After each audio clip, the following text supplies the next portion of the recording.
Welcome to the ISO on the Gonzaga Nation Media Network. I'm your host, Dan Dickau.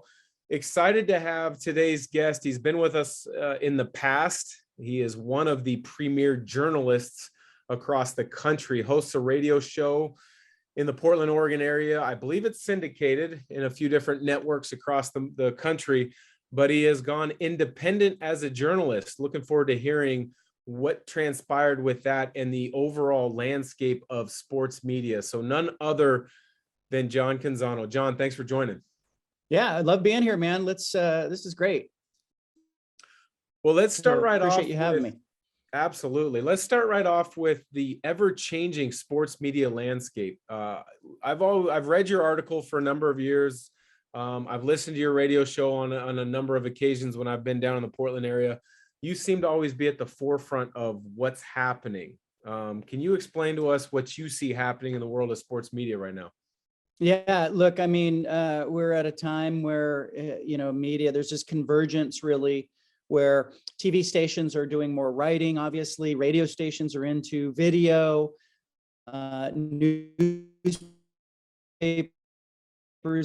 are into podcasts, like everybody's doing everything. So I've kind of watched that ago, and I really figured out, I think in the last couple of years, that my readers were coming directly to me. And so now people can read me at johncanzano.com. I am covering the things that I want to cover. I'm writing about the things I want to write about, but the Pac 12 is generally a area of focus for me, but I'm having a lot of fun with it. And then the radio show, it started in Portland, and it wasn't supposed to be like 15 or 17 years of radio, but like 15 years the show in Portland. Now the show is statewide in the state of Oregon. So it's been a lot of fun. How do you keep a radio show fresh for 15 to 17 years? I was a co-host of a sports talk radio show for about 20 months or so. And the hard part for me was I didn't have a lot of interest in baseball. So the summer dog days were difficult. I knew enough about football to have some comments or some opinions. But how do you keep it fresh? Yeah, I think it's interesting. I think the column does help. It helps that I write because then I have things to talk about, but also I get good guests, right? We had President Obama on the show once, and we get the football coaches from around the Pac 12 on the show, and we have athletic directors from around the Pac 12 on the show. But it's probably not that different, Dan, than when you were playing in the NBA and people say, hey, how do you continue to get better and stay in this league? You don't think 10 years out, right? You think about what I can do right now in the next 15 minutes. And I often find myself on the show just focused on what's in front of me and what we're talking about on that day. And then I look back and I go, we just did 15 years of radio. Like, what happened there? Yeah, that's one of the things with the ISO, as well as the other podcasts and shows that we do on Gonzaga Nation SI, is we're always looking to create different avenues and different angles to have guests. And so you've got to have a constant pipeline. You have a number of recurring guests, but you also have to try to find guests that maybe have a national appeal. How do you pull a guest like a President Obama? What are the steps to go ahead and, one, get in contact with the right person, and then two, get them to confirm, and then three, get them to actually call in at the correct time? Yeah, it's a great question. I think, I've always had good producers who are great at sort of getting out in front and seeing those things. But, the president was coming to the state of Oregon. He only wanted to do one interview. I knew he loved sports. So we went and said, look, let's pitch him on the idea of doing a kind of a fun interview. We're not going to talk about healthcare on my show. We're not going to talk about the budget or the deficit or national security. I wanted to know what it's like to be a dad and be a politician and throw out the first pitch at a White Sox game. And it was really interesting having him on the show. Once he started talking and he realized this wasn't going to be his normal interview, man, did he loosen up. And we just talked basketball and we talked baseball and we talked about being a parent and having daughters. I have daughters, he has daughters, you have a whole stable of kids. Like, it's all stuff that's very relatable. And so that conversation, and I'll be honest, I was nervous. Like, I'm very rarely nervous when I interview someone, but I was a little nervous for that interview because I didn't want to mess it up. So you're nervous going into an interview with someone as prominent as a former President Obama. There's a nervousness as a former athlete. You remember going into games, and if you don't have that nervousness, it means it doesn't care. But when you look back at the course of the interviews that you've had, are there a couple that stand out? Like you either had a great guest and they were better than you thought, or maybe you had a guest that was, maybe you didn't know what to expect, but then they brought their A game and you brought their A game.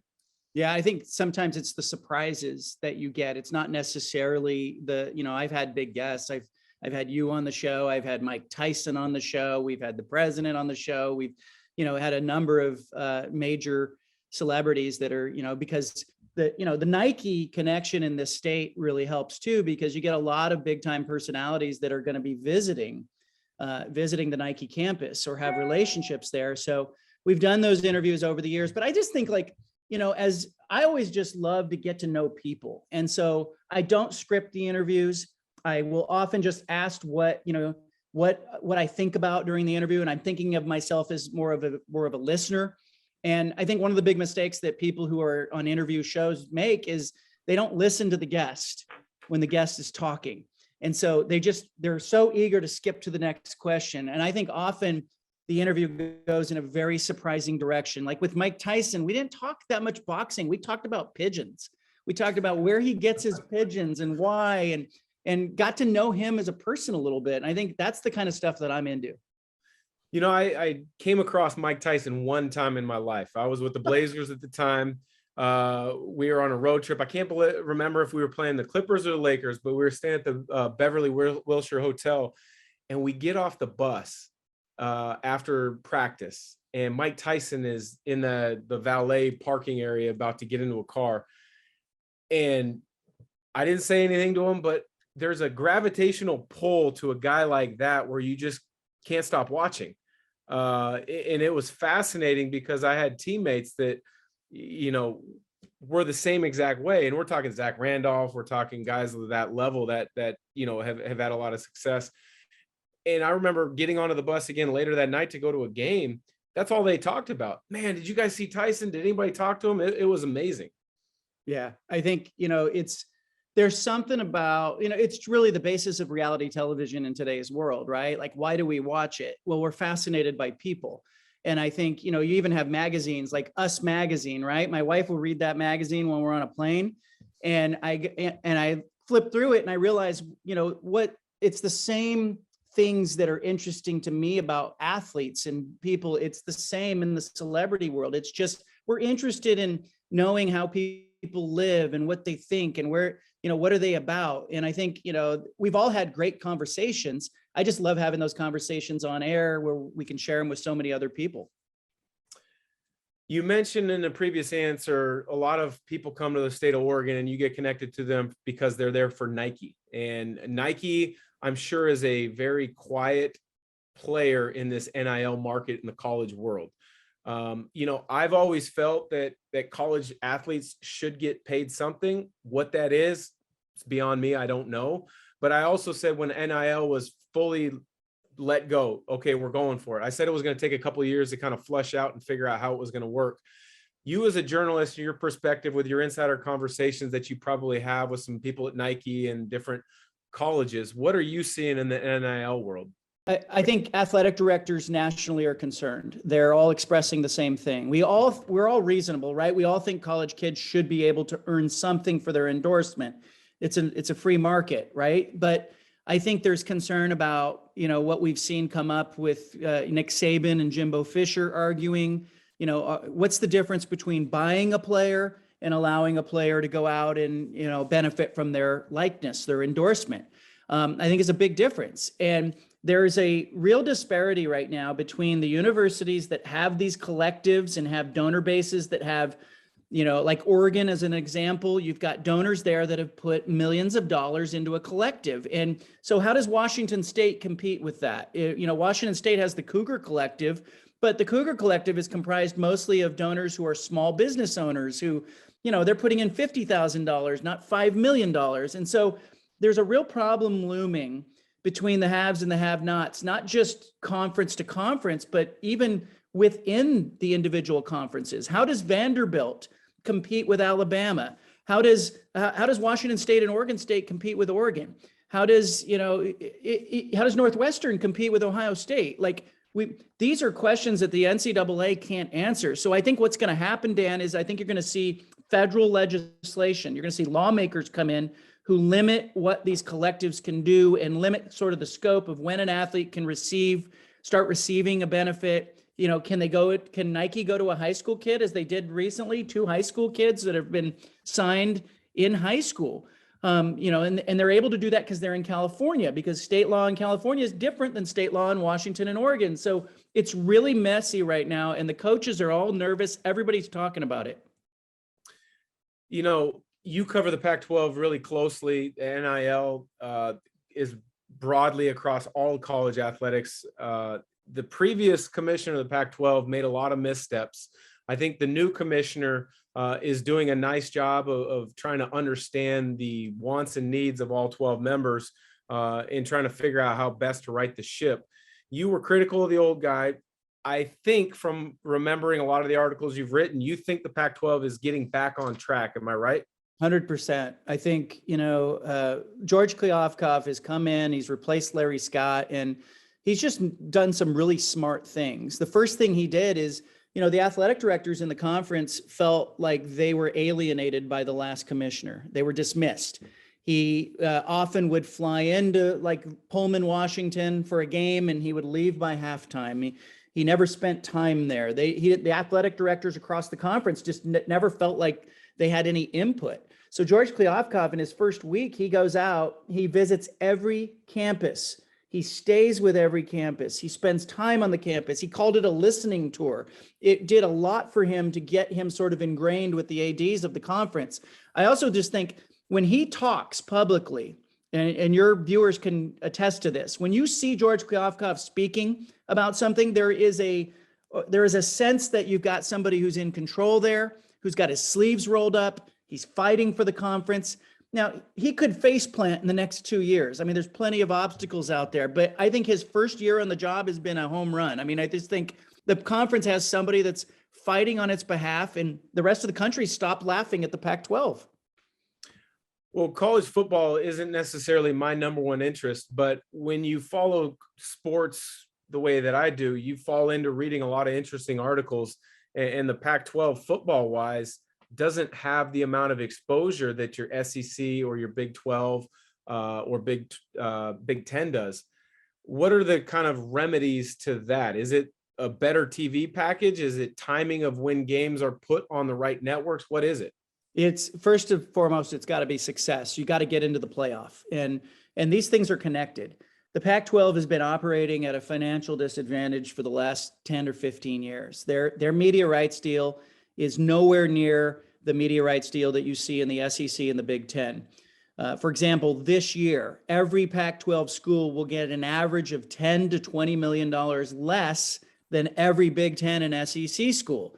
That's from their media rights deal. Their largest source of revenue is at a $10 to $20 million deficit. That means per university. So over a 10-year period, we're talking about $20 to $40 million that you're sitting at a deficit to. But so you got a real problem if you're the Pac-12 in that you cannot adequately fund your programs, at least not on the same level as the Big Ten and the SEC.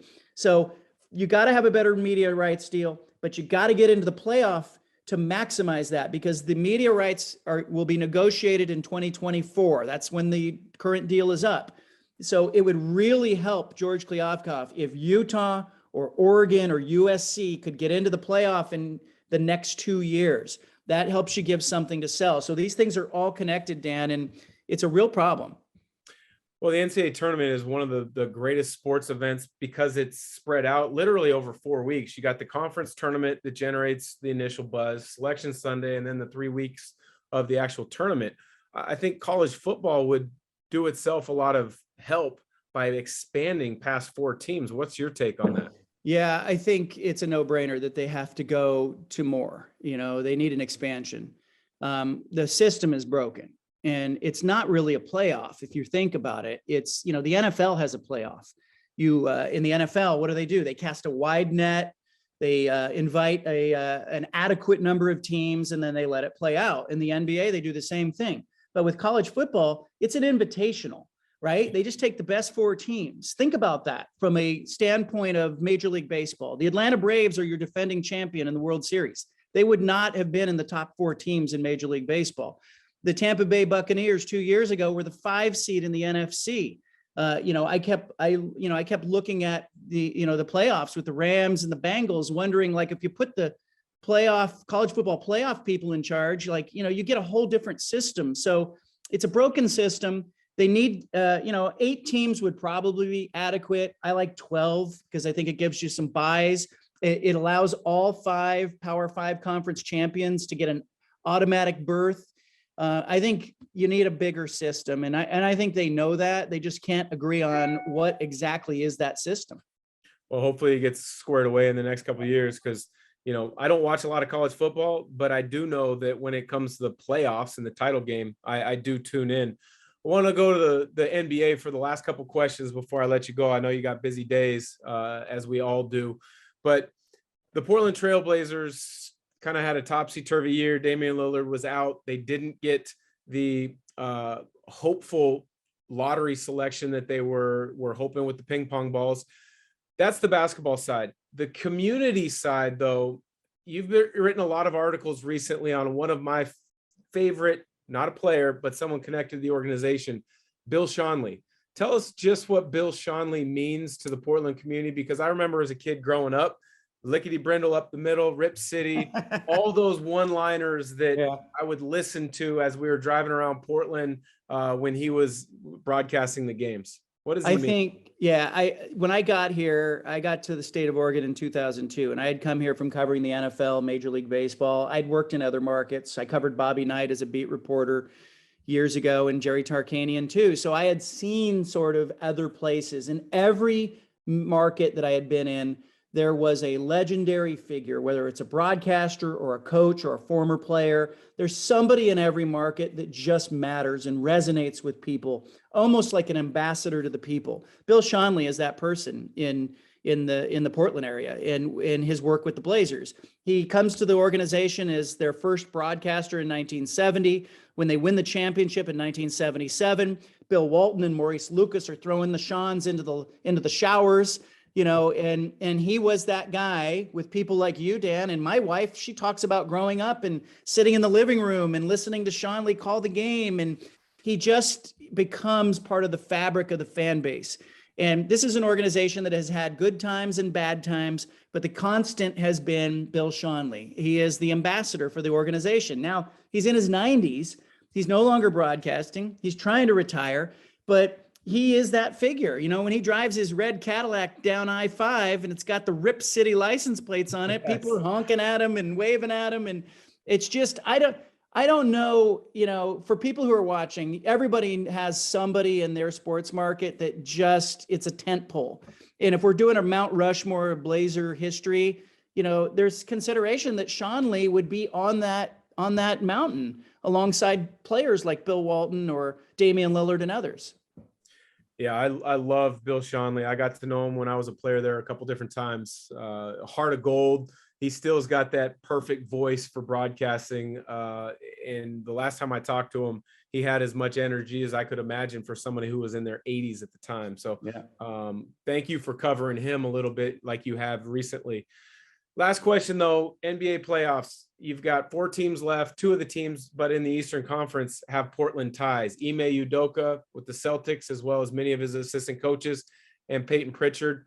And then you've got Eric Spoelstra, who was from the University of Portland and Jesuit High School with the Miami Heat. What do you see out of that series? And do you, as a Portlander now, have a pull or a tug for either one of those 2 organizations with their Portland ties? Man, it's so hard with that series because it's not just Ime and Peyton Pritchard on the Celtics. It's Damon Stoudemire and several other assistants. And then you go to the Western Finals and you've got, Nico Harrison, who is from the Portland area, who's the GM of the Mavericks. So it's like, the Northwest is all over these playoffs if you look closely enough. I thought it was interesting that a couple of the broadcasts mentioned it, but just in passing. I think it's interesting. Ime Udoka is such a good story. His parents were immigrants from Nigeria. He, rode buses. They were homeless for a while. He fought his way into the NBA and he got there finally. He had the good fortune, I think, of coming in contact with Greg Popovich in San Antonio, who saw, you've got a future in coaching. And I think it really is a testament to when an organization invests in people, invests in former players, and believes in them, doesn't dismiss them. I think it really shows that they can really grow. And I think that, the Celtics were smart to hire him. I don't think it's accidental. I think Danny Ainge's influence on the Celtics over the years is evident. Ime is there. Peyton Pritchard's there. There were a lot of people who thought Peyton couldn't play. He's too short. Who's he going to guard? Look at him. He was plus 39 on his plus minus last night. I mean, it was remarkable to see him play, in significant minutes. So I'm really hoping we get a Boston, maybe a Boston Dallas or Boston Golden State final, because I think Ime Udoka is one of those people that is so easy to root for. Yeah, Ime is definitely easy to root for. We were teammates for a time. You probably don't know this. I don't know if I shared you this story. The year I was coaching with the Blazers in Summer League, Ime was down there just to be around Summer League, support some of the guys that he coached in AAU. And he had told me Popovich called him that morning and wanted to talk to him about maybe joining their coaching staff. But Ime wasn't sure because he thought he might still want to go play one more year in Spain because a team or two was talking to him about playing. I looked at him, I said, Greg Popovich wants you to coach. I think that's a pretty good opportunity right there. Lo and behold, he's doing an amazing job as a head coach. But John, I really appreciate the time. I listen to your stuff when I'm down in the Portland area, and I appreciate reading your stuff both on the newsletter and online. So thanks for joining. Yeah, thanks for having me, Dan.